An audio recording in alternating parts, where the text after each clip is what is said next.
Michael, it's so nice being here with you today.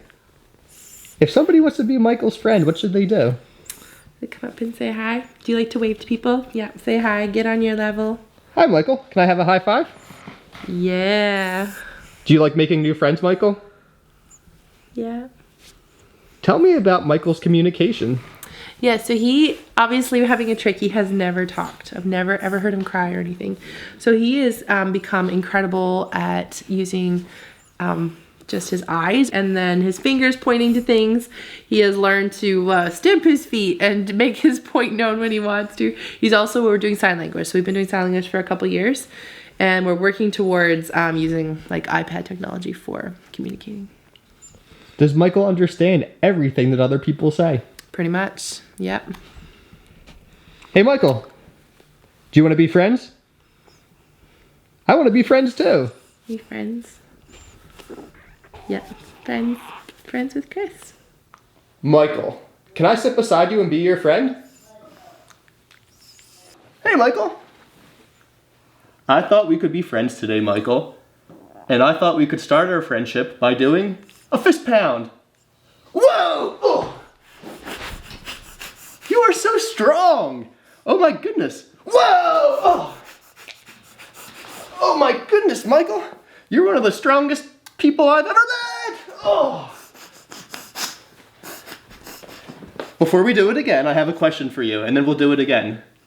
Are we friends now? Yes! Whoa! Oh! People, when they first see him, they don't know exactly what his abilities are. How much he can take in, how much he can communicate. So what I'd love for people to know is how smart he is and what a gift he is.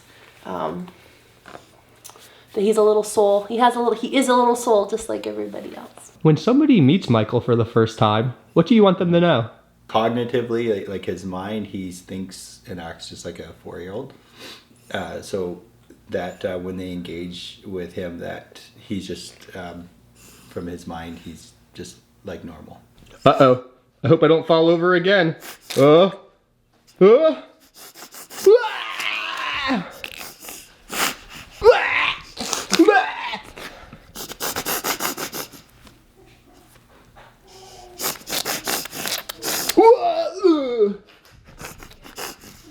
What is it like being a father of 10 children? It's amazing. My wife and I both come from larger families. I was one of 12 and Liz is one of 7. We both had a great experience with growing up in a larger family, and so it was normal for us in one sense. Every child has brought a lot of fun and a lot of life into our home, and we wouldn't have it any other way. What are some of the important lessons you hope to teach your children? That all life is valuable. That no matter what we look like or what we can do, that or even our intellectual abilities, that we all have a purpose and are loved. They're worth loving. Eric, tell me about your family. It's exciting, it's busy, it's a lot of fun. We all like playing games together, swimming. Jason and Michael like to keep us all on our toes. You're my dad. Hey, Jason. Dude. Hi, Adele. Hi. How are you? Good. What is your favorite thing to do with Michael? Sometimes I like playing Paw Patrol. Sometimes I like doing crafts with him. And yeah, I like doing a lot of stuff with Michael. Whoa, that thing went flying. Do it more. Whoa! Amazing. Tell me about when Michael was first born and that whole process. Yeah, that was crazy because we had no idea of what, like we just thought it was a pretty typical situation. So he was born, and the very first second we saw him, his eyes went really big, and it was like he was saying, "I made it this far, Mom." And then it was full on, full code. The medical team took, I think, 11 minutes to resuscitate him. And then he was whisked away. He was intubated. Everything was just crazy for the first 6.5 months. But they actually told us, like, they had no diagnosis for about 6 weeks because it's so rare. So he's one of 5 in the world. And what is his diagnosis? Bent Bone Dysplasia. So all of his bones are curved.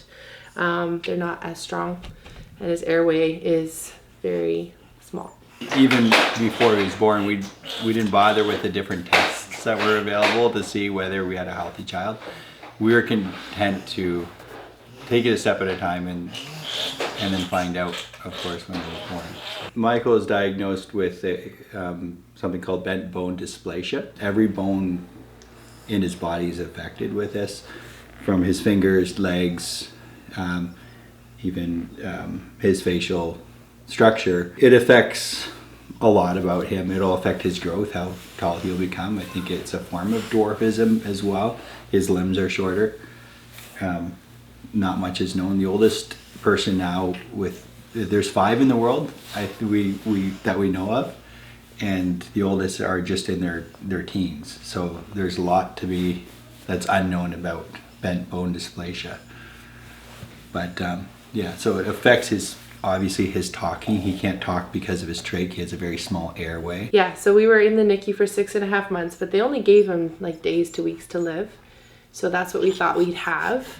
And this is during COVID. So James and I were never able to be together with him.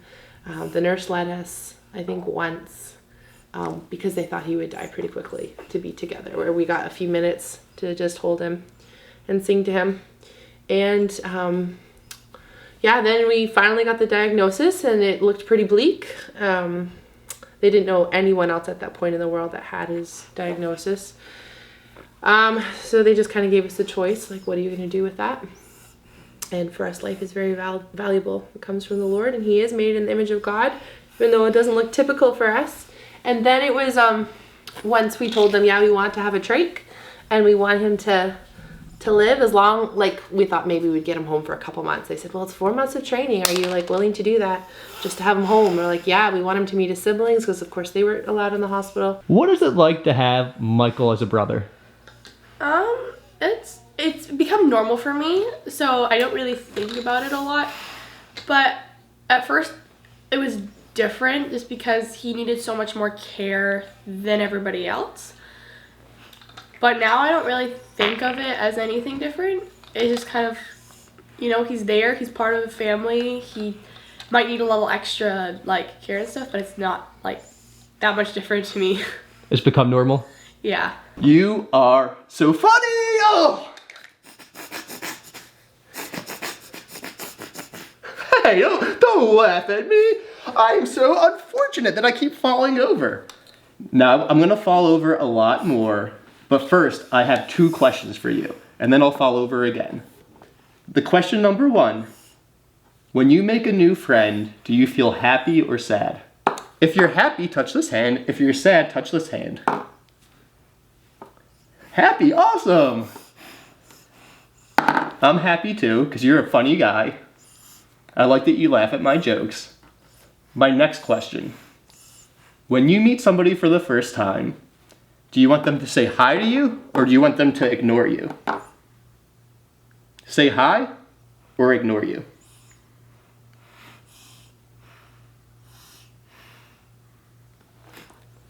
Great answer!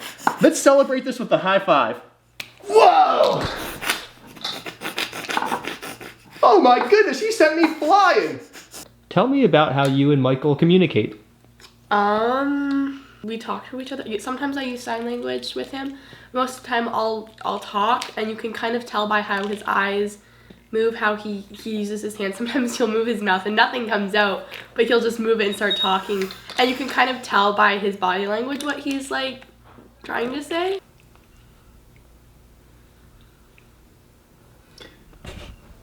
Some of the way he communicates is with mouthing words, so he does actually try to mouth words. Do you know what those words are when he tries? No, it's a little too undistinguishable. Yeah. When Michael moves his mouth and makes those sounds, is he attempting to speak? Yeah, he's trying to talk. Do you understand what he's saying? Like, if he's, like, trying to show me something, then, like, yeah, but sometimes no. What is it like when you can't understand what he's trying to say? Like, I can sometimes just because like he'll give me a sign, but sometimes I'll just have to keep saying like, oh, you want this, you want that, until like I figure it out. But yeah, it's getting used to it kind of. I know when Michael is making those sounds, it's him attempting to speak. Yeah. Do you think he'll ever be able to speak in a way that most people can understand? It's a possibility. We have no idea, but there is one other girl out of the 5 that has this diagnosis that can actually speak. So maybe one day. Everyone's airway is different, so I hope so. He loves to move his mouth and pretend like he's speaking, so it's pretty cool. But it makes my heart sometimes as a mama, like Mother's Day, he was up at our church singing with all the kids, and he's up there going, singing, and it was just so sweet. It was bittersweet, like you just kind of cry because he's trying so hard. But and he wants to connect and communicate. He does. He wants to be just like everybody else, whether it's like at the table when we have dinner, he has to have a plate with food on it, even though he can't eat. He has to be like everyone else. How does he get his nutrition? He has a G-tube, so fed through a tube into his stomach. He eats really well. Is he currently in any type of speech therapy? Right now, no, he's not actually, but he is just learning sign language. He loves his animals. Can you do, what's a kitty? What is a kitty saying? Can you say kitty to Mr. Chris? Can you sign kitty? How do you sign kitty? Yeah. And then can you tell him, are you happy? Yes, happy? Happy? Yeah. What has it been like seeing Michael learn some sign language and learn how to communicate a bit? It's really cool, especially when at first when he came from the hospital, he was just laying in bed, and then it was a miracle that he could lift his head up, and you would see his head peek up from the crib every so often, and then now he's walking around. Have your parents taught you anything about Michael? Yeah, I know. Sometimes I'll feed him or suction him. How do you feed your brother? In the tube right here with a syringe. How do you feel when you help your brother? I guess it's kind of normal now, just doing it all the time. Did it take long for it to become normal? I don't think so. Just after he came home, I guess a month later, it was kind of normal. When he was first born, he would have put it down again. He was on a ventilator, and so 24/7 he was on a ventilator that gave him air and pressure. And then we used suction machines to keep his airway clear, just like blowing your nose. If you have a cold, you got to get rid of all that mucus. So that is still constant. So as of a year ago, he was able to get off his ventilator in the day. So that was incredible. We don't have to have that. You need a suction, right? Yeah, we have to get a suction because he can't clear his throat. So Yeah, go feel free and get one. all right. Can you explain what the suction is while you do it? Well, Could you explain what the suction is while you do it? yeah, sure. So because he can't clear his throat, he needs this to clear his throat through his tracheostomy. So he knows how to turn it on. And turn it on, and then the straw is going to go in and clear his throat. He doesn't mind it at all. He kind of welcomes having it cleared out. We've had a few times where we as parents have had to resuscitate him. Even my kids have been involved with that. And I called 911 a few times. And the fact that he's come through all that and just keeps bouncing back is pretty cool. What happens that he needs to be resuscitated? So his trach has come out a few times. One time he was crawling and it came out as a baby. So my husband came to him and he was completely white and he was unconscious, and so then we had to resuscitate him, which we were trained to do. But when it's your son and you see him like that on the ground and you don't know if you have enough time to bring him back or bring him back without brain damage. So that was, there's been a few of those times where one time he accidentally itched his trach tie and his trach came out in the 2 minutes that I went to get his food for dinner. And it was all caught on our camera, so I saw all of it happen. Oh, say please. Yeah. And yeah, he almost died a few times. So that's been scary, but very thankful how God has kept him and that we've been able to bring him back. I So- imagine. Oh, go ahead. No, I was just gonna say there's just trauma. There's a bit of trauma every all the time when you hear alarms going off, because especially at night he's connected to a lot of stuff still. I imagine that all it takes is one of those times that then you're just constantly on high alert Yes. from fear it would happen again. Yeah. It's happened enough that, and even in the day, like we always have to be really close by and listening to him breathing. He's had a blocked trach before, and he came to me and he was all turning blue, so we had to do a quick trach change. That was outside one time, but yeah, you always have to be listening, knowing where he is, what he's doing. So you're on high alert. We have nurses that come every night, which is amazing. But at night I'll still hear sometimes the alarms go off because maybe something's blocked or maybe he's just breathing extra hard. It may not be a problem, but I just go, what's going on? And it's just a little bit traumatic sometimes. We like to have pillow fights, right? Nope, don't Michael, do you like to have pillow fights with your brothers? Nope, don't run over. Michael loves it. Yeah. Jason, it's fun because Jason understands that Michael can't get really hurt and stuff. So he'll like gently throw it and then he'll whip it at me, right? In water. Yeah. So that's really nice, Jason, that you accommodate your brother so he can participate in the pillow fight. Dude. You say yes? Dude. Okay, all done, dude. Does Jason like saying dude? Just started today. It's normally he'll say ice cream and then start laughing like crazy. That's his favorite food. You know like that. I'll eat. Do you like laughing with Jason? Do you like when he's silly? Sometimes he goes overboard. Obviously. Yeah, no.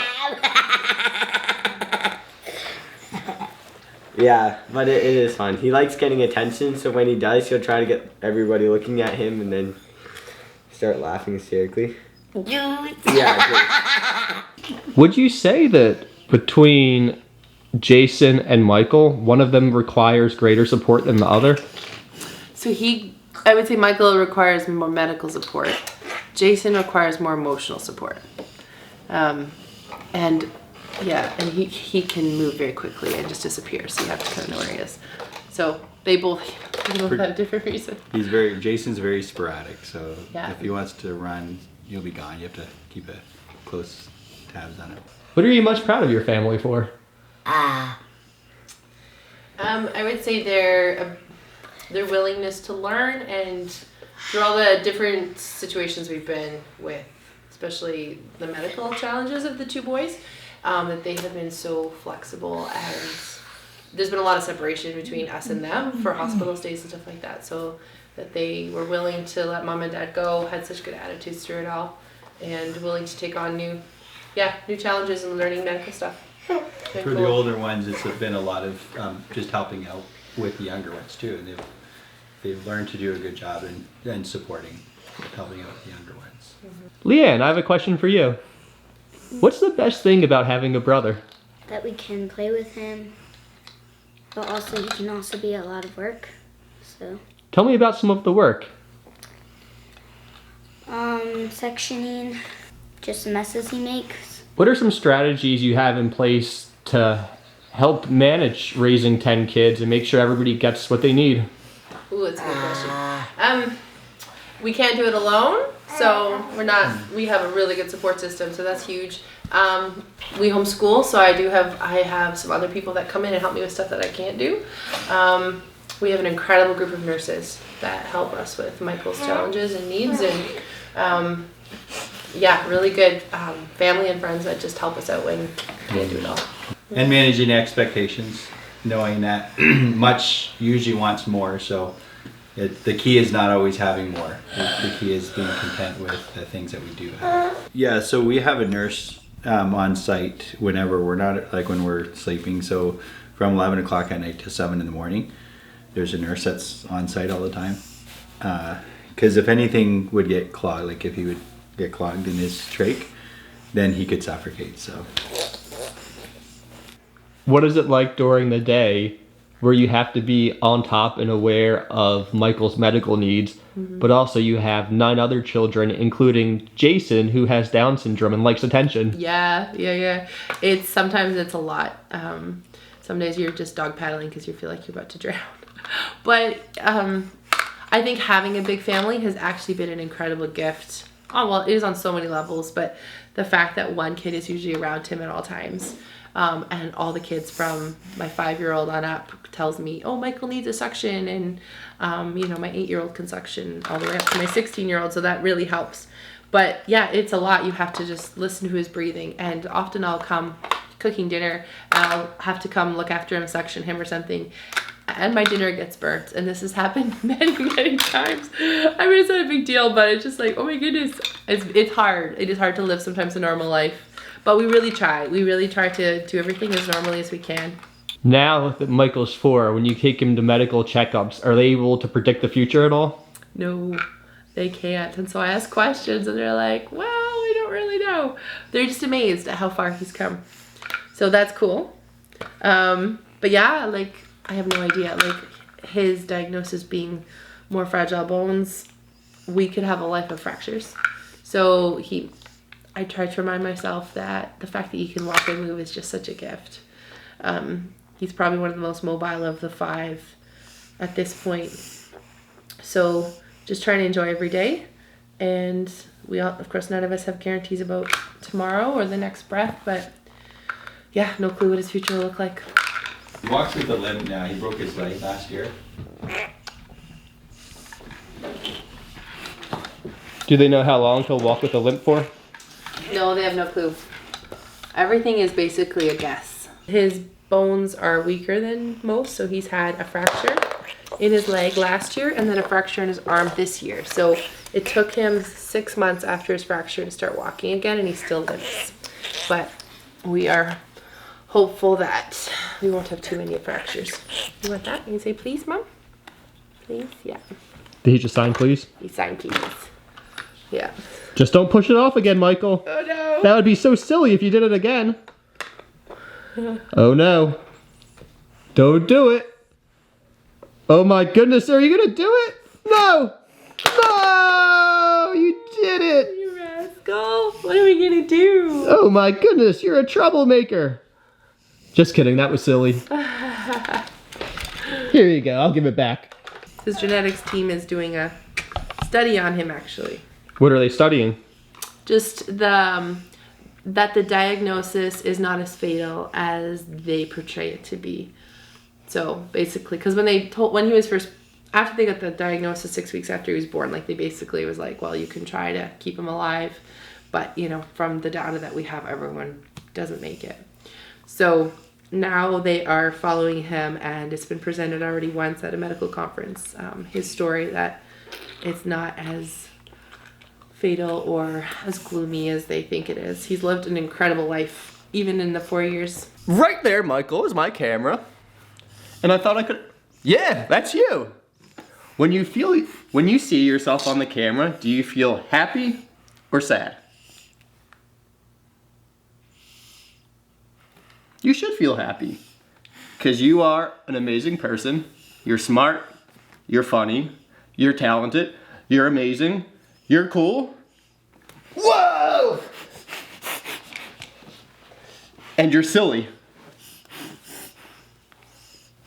What's your favorite way to bond with Michael? Just by having him on my lap, and we kind of interact. We kind of wrestle around a little bit. Or just getting in each other's face, and I'll tickle him or kiss him, and right. So he's 4 years old now, so he's kind of at this stage where he just likes to tumble and play. Did you fall, Michael? Okay, come on back up. Yeah, he hasn't gotten tired of the interview. He just likes Mr. Chris so much. Yes, he does. You made a very good friend, haven't you, Michael? Are you trying to come closer, Michael? You can come over. Do another high five. Whoa!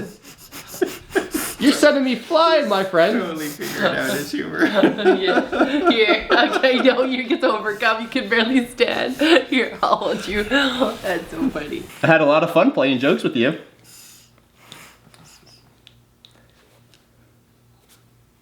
Oh, high five? Oh, you want me to ask you more questions? Thank you for telling me that. What do you like more, summer or winter? You like summer more. And you like winter also? You like both of them? Well, summer is good because you can go outside in the sunshine. But in winter, you can go outside in the snow.